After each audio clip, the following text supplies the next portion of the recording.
बिल्कुल, अगर टेक्निकल बात करें सुधांशु जी, तो देखिए, बड़ी टेक्निकल बात यदि करें कि वो वीडियो पूरा दिखाया जाए तो बड़ी मजे की बात है अमन जी कि मौकाए वारदात पे जो लोग थे वो तो सब कांग्रेस के थे।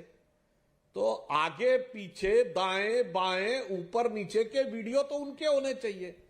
तो जो मौकाए वारदात पे है वो तो कहने नहीं, हम तो नहीं दिखाएंगे, आसमान से कोई आके दिखाए आगे और पीछे का वीडियो, तो ये बड़ा हास्यास्पद लगता है। दूसरा, आप पता नहीं कहां से उमा भारती जी वाला रेफरेंस ले आए, मगर आपने जो बोला तो 2002 का साल बोला। 2002 में तो मध्य प्रदेश में कांग्रेस की सरकार थी। तो इस घटना का कोई जिक्र, कोई बयान, कोई अपमान के ऊपर कार्रवाई कोई हो तो बता दीजिए। और तीसरा, मैं कहता हूं अब्बास साहब की बात को सच मान लेते हैं अमन जी, एक बार सच मान लेते हैं। जानते क्या दिखता है? बहुत साफ इनकी नीयत दिख गई। आगे दिखाना है मंदिर का चेहरा और पीछे पीछे हिंदुओं को काटना है।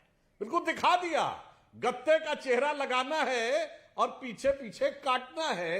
ये पूरा का पूरा चरित्र कांग्रेस का, विशेषकर पिछले 15-20 वर्षों में। कैसे बोलता हूं? आपसे तो नहीं, कुर्ते के ऊपर जनेऊ दोनों। हाँ अच्छी बात सर, मैं पूरी बात बोल रहा हूं। एक एक करके। अरे भाई, मैं इसीलिए मैं पूरा बात करूं, तब आप आपत्ति हो तो मुझसे आप बोलिएगा। मैं बता रहा हूं जो अपने को कहते हैं व्यक्ति हैं। हाँ ठीक। कटारिया जी रावण को कहते हैं, जो अपने को कहते हैं। गुलाब सिंह कटारिया जी के बयान पे बोलिए। अब्बास जी हो गया ना, अब्बास जी बीच में नहीं। भाई आप देखिए, कोई डिस्टर्ब नहीं कर रहा था।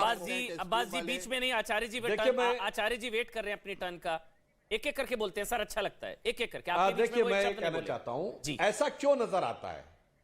एक तरफ राहुल गांधी जी अपने को परम शिव भक्त हिंदू बताते हैं और जाति और गोत्र तक बता के यह सिद्ध करने का प्रयास करते हैं कि वो बहुत बड़े भक्त हैं। दूसरी तरफ वही राहुल गांधी जी अमेरिकी अधिकारियों को बकौल विकीलीक्स, मैं विकीलीक्स में जो लिखा सच नहीं, ये नहीं कहता हूं, पर आज तक कांग्रेस ने खंडन नहीं किया, कहते हिंदू आतंकवाद बहुत बड़ा खतरा है। और कब? 2008 में। अब्बास साहब गौर से सुनिएगा, 2008 में। और ये जितने तथाकथित हिंदू टेरर के केस थे, ये एनआईए को दिए गए 2011 में। अब ये समझ में नहीं आता है कि नेशनल इन्वेस्टिगेटिंग एजेंसी पे केस जाते हैं 2011 में, तो जांच होने के बाद कोई निष्कर्ष सरकार के पास आया हो तो समझ में आ सकता है। ये 3 साल पहले उनके दिमाग में इतना गहरा निष्कर्ष है कि वो अमेरिकी अधिकारियों से कथित रूप से वह बात कह रहे हैं, और उसके बाद आप कह रहे हैं परम शिव भक्त हैं।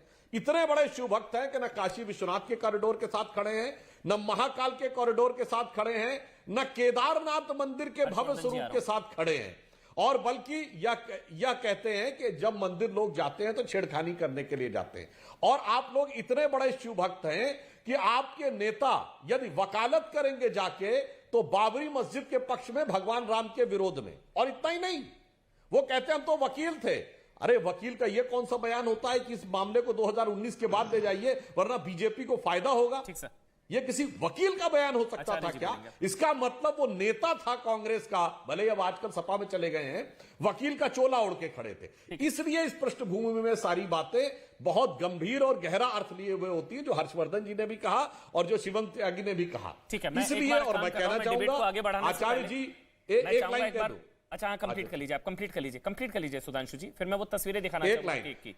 आचार्य जी कल की पीठाधीश्वर हैं, उन्हें याद होगा कि कलयुग का प्रारंभ माना जाता है जब महाराज परीक्षित के मुकुट पर कली सवार हो गए थे। तो बस ऐसा ही लगता है कि कांग्रेस भी जिस समय सत्ता के हंकार में थी तब उनके ऊपर भी कली सवार हुए थे, और एक के बाद एक हिंदू विरोधी कार्य, गोरक्षक संतों पे गोली चलवाने से लेके, कार सेवकों के हत्यारों का समर्थन करने से लेके, भगवान राम को काल्पनिक कहने से लेके, हिंदुओं को आतंकवादी कहने तक किया। और कलिकाल का प्रभाव अभी राहुल काल तक बरकरार है। आचार्य जी, इस राहु काल से कांग्रेस को मुक्ति कराने का प्रयास करिए तो शायद कांग्रेस का कुछ कल्याण हो सके। आचार्य प्रमोद कृष्णम जी, शिवराज पाटिल गीता में जिहाद, सतीश जारकीहोली हिंदू का अर्थ बेहद गंदा, कमलनाथ जी का ये cake cut, Hema Deshmukh anti Hindu शपथ, हिंदू आतंकवाद, हिंदू तालिबान, हिंदुत्व आईएसआईएस बोको हराम, ऐसे 15 हैं सर, 15 बयान है सर। सबके आगे कोई गत्ता लगा, सबके आगे बयान हो गया तो कोई गत्ता नहीं लगाना सर, कार्डबोर्ड लगाओ, कोई सेकुलरिज्म का कार्डबोर्ड लगा दिया कहीं। आचार्य जी, मुश्किल नहीं होती? देखिए अमन चोपड़ा जी, एक तो सुधांशु त्रिवेदी जी ने मेरे किसी भी सवाल का जवाब नहीं दिया, कोई बात नहीं, वो उनके पास जवाब है भी नहीं। अब दूसरा मुद्दा है कि केक का, तो मैं ऐसा मानता हूं कि कमलनाथ जी ने तो केक बनाया नहीं, उनके फॉलोअर्स लाए, और उनके फॉलोअर्स इसलिए लाए कि कमलनाथ जी को हनुमान जी का प्रिय भक्त माना जाता है, और जिसका जन्मदिन होता है उसको उसी तरह का उपहार दिया जाता है। तो हो सकता है उनके किसी फॉलोअर ने, उनके किसी फॉलोअर्स के किसी क्लब ने, किसी एसोसिएशन ने वो केक बनाया हो। खैर एनीवे, तीसरी बात मैंने साफ साफ कह दिया कि हनुमान जी का स्वरूप अगर चाकू से काटा गया तो गलत है।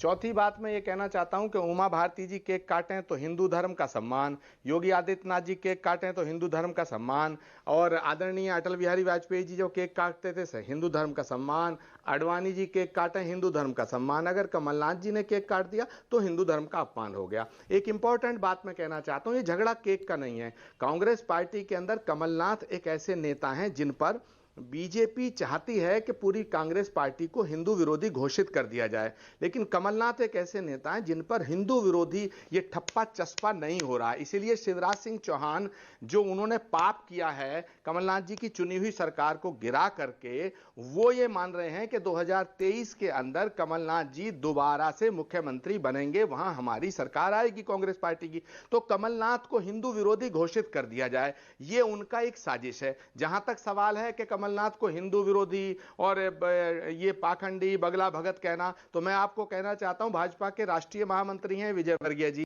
कैलाश विजयवर्गीय जी से पूछो कि भाई शिवराज जी क्या है, तो वो कहेंगे शत्रुमुख की तरह काम करते हैं। सुनिए सुनिए सुनिए, पूरा कर लेने दीजिएगा। और ज्योतिरादित्य सिंधिया जी जो हमारी पार्टी में थे वो आज इनकी पार्टी में कैबिनेट में मिनिस्टर हैं, वो कहते थे शिवराज जी के तो हाथ ही किसानों के खून से रंगे हुए हैं। और अगर नरोत्तम मिश्रा जी से पूछा जाए तो वो भी शिवराज जी को कहेंगे कि साहब ये तो बहुत बड़े शतुरमुर्ग हैं। इन बातों में कुछ नहीं रखा है हुजूर। सच बात यह है कि मध्य प्रदेश, सुधांशु जी मध्य प्रदेश, सुधांशु जी एक सेकंड, अब सवाल आई कि कांग्रेस पार्टी में, अब सुधांशु जी ने मेरा बयान कोट किया कि साहब आचार्य प्रमोद कृष्णम ये कहते थे कि कांग्रेस पार्टी हिंदू विरोधी पार्टी है। मैं ये नहीं कहता था, मैं आज भी कह रहा हूं, कांग्रेस पार्टी के अंदर ऐसे नेता हैं जो कांग्रेस पार्टी में राहुल गांधी की यात्रा में भी पलीता लगाने का काम करते हैं। कांग्रेस पार्टी में ऐसे नेता हैं जिन्हें हिंदू नाम से चिढ़ है, उन्हें तो आचार्य प्रमोद कृष्णम भी अच्छे नहीं लगते, लेकिन क्या करें, बीजेपी में भी ऐसे बहुत से नेता होंगे जो सुधांशु जी को पसंद नहीं करते होंगे, बीजेपी में भी ऐसे बहुत से नेता हैं जिनमें मुसलमानों से बहुत चिढ़ है, मुसलमानों को